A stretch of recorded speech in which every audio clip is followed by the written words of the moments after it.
শুকুর। শ্রীমন্ত সাহেবা, দুর্বল গলকে কি খেলা মজা আছে? কিন্তু বেশি সবল হয়ে গেলেও তো সমস্যা। তুমি ভুইলা যাও না শুকুর, আমি কি আসছিলাম?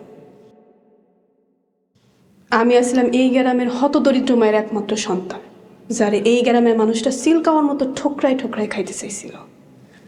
ভাগ্যক্রমে হইলাম মাতব্বর সাহেবা, পাইলাম তোমারে। এখন আমার হাতে 2টা মেম্বার, একটা চেয়ারম্যান। কি বুঝলা? বুঝলাম মান্ত সাহেবা, রাজনীতি। শুকুর। জি মাতো সাহেবা। কিছু না। মাদব সাহেব এই শুক্কুরকে শুধু একবারই ডাকে না, বারবার ডাকে। কেন ডাকে জানতে চান? যদি জানতে চান তাহলে চোখ রাখুন ঈগল মিউজিকের নতুন চ্যানেল ঈগল ওয়েব সিরিজ। খুব শীঘ্রই আসছে নতুন সিরিজ গোবরে পদ্মফুল।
বাপরে বাপ,